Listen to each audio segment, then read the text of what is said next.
بسم الله الرحمن الرحيم. الحمد لله رب العالمين، والصلاة والسلام على رسول الله وعلى آله وصحبه أجمعين. أما بعد، والسلام عليكم ورحمة الله وبركاته. خبجمتو تردفتو تدرسي كنيا سيرة رسوله صلى الله عليه وسلم. توني درسي تنيا حلقة جهفاتي درسين كنيا سندور الدبري عربة مدى إساني أين يراك دفني أكم التكلفن إدو لا تره إسان كيسا قويا هراتي نسمو عربة في حكام إساني موت إسانيت كسمة وقنتوت إساني أكمل راكد في أمنا عربة كن قبتي مراسة والجلالة بإذن الله.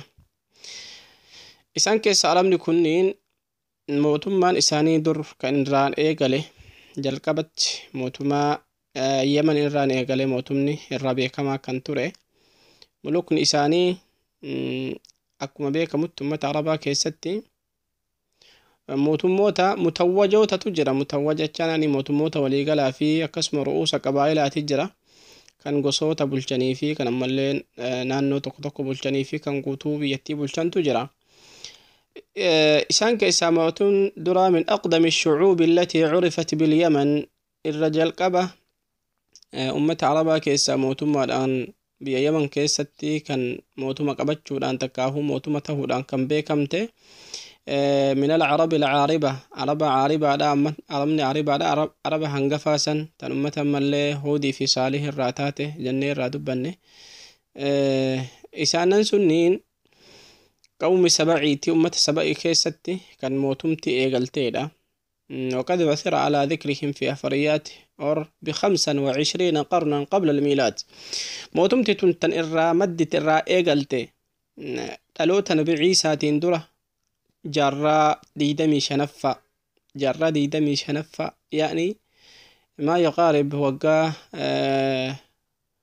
كم لما في لبشان درة يتشو يعني الألوت إيسا تندوت وقا كم لما في لبشان يكون موتمنتون بأيام كيستي موتمان أربا أممي موتمته الآن أسسمتت إجارمتت جتشو سينان الرابراها بعد سنة ملين أكسمتين ترنجتشو akkasumatti mootummoonni wal keessa turaa dhufe hanga ammallee eegana wayumkinu taqsiimuhum qoonni isaanii danda'ama qarniidhaan jaarraadhaan qooduun ni danda'ama. qarniin isaanii jaarraan isaan mootumti ummata arabaa keessatti eegalte biyya yamaniititti jaarraa 25 dhaloota nabii isaatiin dura jaarraa 25tti yaani waggaa 2500 dhaloota nabii isaatiin duratti kan ammallee mootumti araba keessatti kan eegalte biyya yamanii keessatti ummata araba haaribaa kan irraa kan eegalte jechuu seenaan irraa barraaha. بعد سنة ما بين 300 وألف يعني كم تقو في الإبا سديه وقا كم تقو الإبا سديه درة الراهن قمل لإبا جها في دي دماتي لالوت نبي عيسى درتي. عرفت دولتهم في هذه الفترة بالدولة المعينة دولة maqaa beekamtu taatee dawlaa beekamtuu taatee turte waggaa 1300 irraa kaasee hanga waggaa 620 dhaloota nabii Iisaa duratti jechuudha. dawlaa beekamtuu taatee turte ظهرت في الجوف hedduu guddataa babal'ataa guddatte jechuudha. الواقع بين نجران وحضرموت جدو نجراني في حضرموت تتي ثم أخذت تنمو وتتسع إرقسي ببلتو أردي كيسا فجعتي موتم إسانيتم بلتا ترتي جتشودا هدو تراه موتم إسانيتم بلتا ترتي بيماني كيساتي مني موتمان قرين كنم اللي يا ربي اللي دي هدو جلتي ومتمين الآن ربي إسان هلاكي حتى نسوا الذكرى وكانوا قوما بورا ربي إلى دبته. وكان ملوكهم في هذه الفترة موتم إساني يروك النين كيستي كانتهن موتما مكرب 7 جتشودا مقافتني يروك أنا خيستي جتشودا سنة كم تقوفي إبا سديه راكاسي هنگا إبا جها في دي دمغ هوتر لو تنبي سادورا جتشودا موتم تساني تنبيه كما ترتيني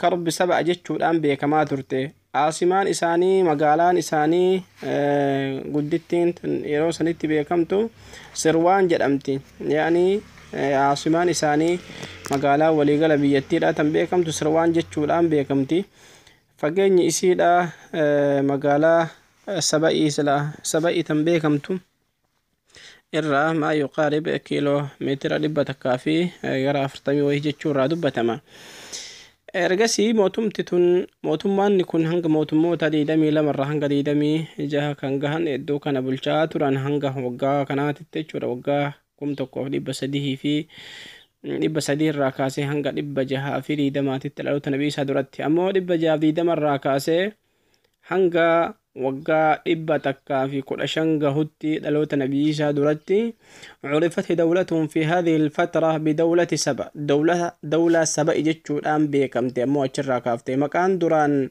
مكرب سبأ جرمتتون مكربين تن الراكاتي بدولة سبأ جتشو مقاتي وقد تركوا لقب مكرب جتشو تناليسانيتين تنمقافتا تران عاصمان إساني مقالان قدتين إساني روسن كيستي مأرب ترتي مأرب تنجرمت ترتي سروان الراكاتي مأرب ترتي ergasii ammoo fatraa san keessatti yeroon kun ammallee eegana sanaa irraa nifkaatti marabiin tunilleen kiiloomeetira 192 kan dhihaatu irraa dubbatama sana booda waggaa 115 irraa kaasee dhaloota nabii Iisaa dura jechuudha hamma waggaa 300 dhaloota nabii Iisaa booda osoo Iisaan hin dhalatin alayhi salaam waggaa 115 irraa kaasee erga nabii Iisaan dhalate hanga waggaa 300 gahutti عرفت الدولة في هذه الفترة بالدولة الحميرية الأولى دولة حميرية جتشودان بكم تأسيج القبا حميرية جتشودان بكما ترتي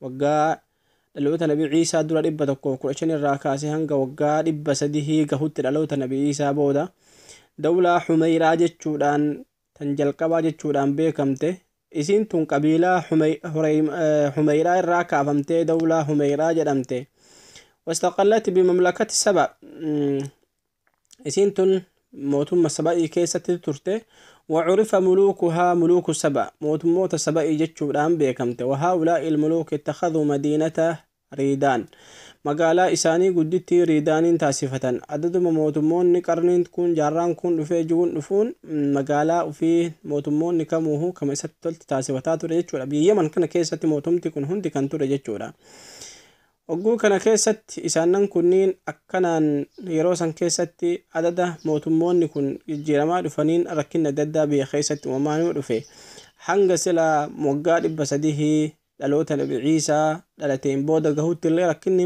argamaatiin dhufe ammoo waggaa 300 dhaloota nabii Iisaa irraa waggaa 300 irraa kaasee ilaa an dakhala al-islaamu fil yaman hanga islaamummaan biyya yaman keessa seenetti hanga rasuulli keenya dhalatanitti iddoo kanatti dawlaan tun maaliin beekamaa turte dhaloota nabii Iisaadhaa waggaa 300 booda erga nabii Iisaan dhalate waggaa 300 booda عرفت الدولة في هذه الفترة بالدولة الحميرية الثانية جتشون بيكمتي دولة حميرية لمتا جتشون بيكمتي وعرف ملوكها ملوك سبأ موتما إساني موتما سبأ جتشون بيكمني وذو ريدان وحضر موت وإسانن كني موتموتا ذو ريدان كان بلشاتي قسم حضر موتي ملشاترا وقد تولت هذه الدولة اضطرابات والحوادث موتموتا أما الأفتة تلمتا وقال بسديه لو تنبي عيسى تيم بودر الأفتة تنا كيستي ركني كمان بي مدتاتوري ركو لول الددا بي كيست أرجماتوري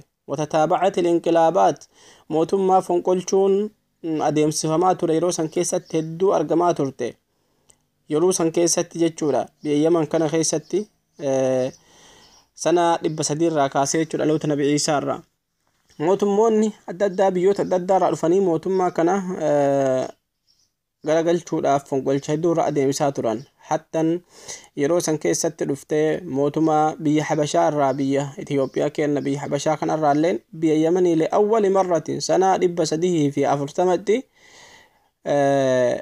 ummata Roomaantu sila biyya kana weeraraa ture duran biyya Yemanii kana وقو هنا كيستي أمني أحباشي اللين أمني حبشا اللين دفني بيمني كان ويرارو الآن سنة رب سديه في أفرتمت الألوت نبي عيسى الرا وقارب بسديه في أفرتمت بيتنك أبتشو يالانيك أبتن بيه yamanii tana qabatan ummanni habashaadhaa jechuudha. Ummanni habashaa irraa wataaddarri habashaa irraa dhufuudhaan saamicha biyya yaman irra adeemsanii waggaa 340 dhaloota nabii Iisaa irratti biyya tana qabatan. Walaakinnahu ummanni yamantuun booda walitti deebitee erga ummanni habashaadhaa tun waggaa sanirraa kaaftee hanga waggaa 378tti biyya yaman kana bulchaa hoogganaa turte, weeraraa turte jechuudha. Isaan keessa turte jechuudha biyyi ummanni habashaadhaa tun. Sana booda thumma naalat al-yaman istiqlaalaha, yaman biyyi yaman kun booda deebitee ijaaramaa turte, wataadara ofii ijaaraa turte. Ba'ada sanii ummata habashaa san ofirraa fonqolchite jechuudha. Jarris erga isaan waggaa dheeraa keessa turanii maa yuqaarib waggaa 40 jara kan kalaawu erga isaan keessa turanii ofirraa fonqolchaniitiin gara biyya isaaniititti ofirraa ari'an jechuudha ummata habashaadhaa kan. Ba'ada sanii illeen achirraa ummanni yamantuun hammam takka mootummaa taasifataa ni turte. Walaakinnahu hanga sanaa meeqaatitti hanga sanaa 523 yaani dhaloota nabii Iisaa irraa jechuudha. Gaafa habashaa weerarteetiin biyya kana gara waggaa 40 jala weeraraa turte, isaan san bulchaa turtetti erga isaan ofirraa kaasaniin boodatti maa yuqaarib waggaa 100 jala kan kalaahu uf bulchaa turte biyyi sun. Sana boodalleen ammoo weerarri biraadhaa itti argame.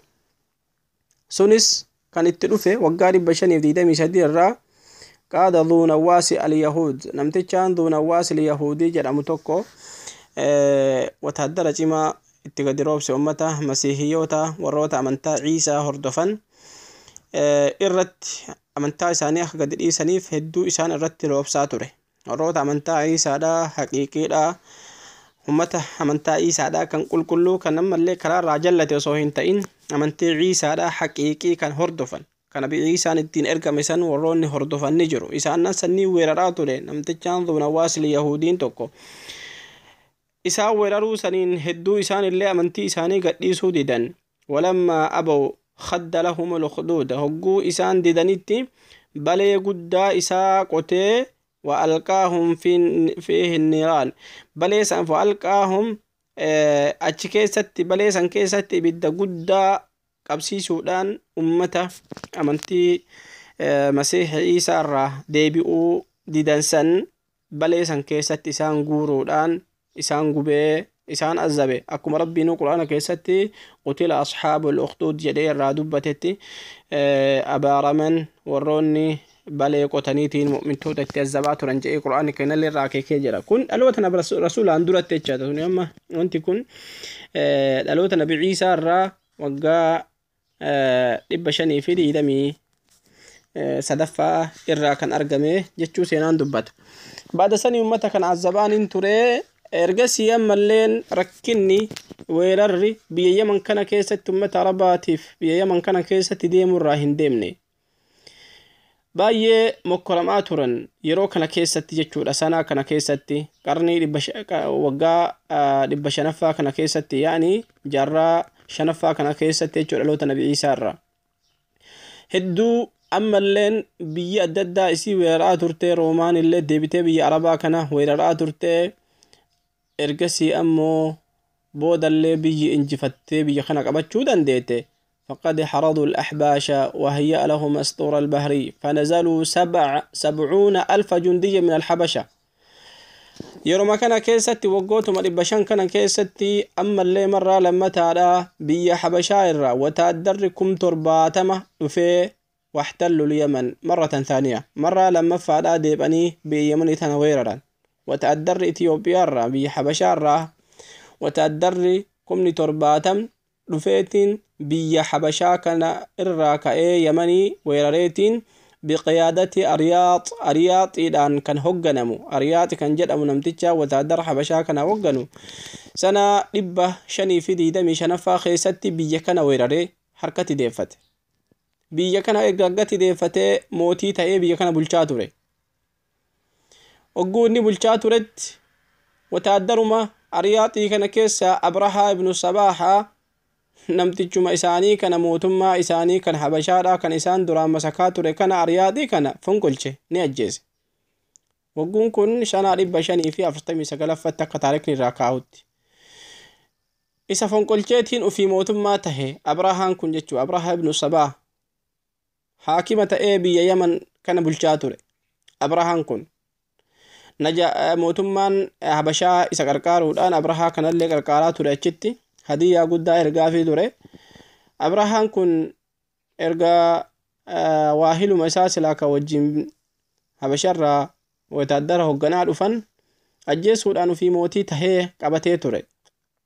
tana keessatti biyya yamaniif weeraraa fi rakkinna adda addaa keessa isaan kuffisuu malee waa isaanii godhu uma takka illee hin jiru. isaan angoo qabatanii biyya irraa angoo fuudhan irraa mulqanii akkanatti weeraraa turan.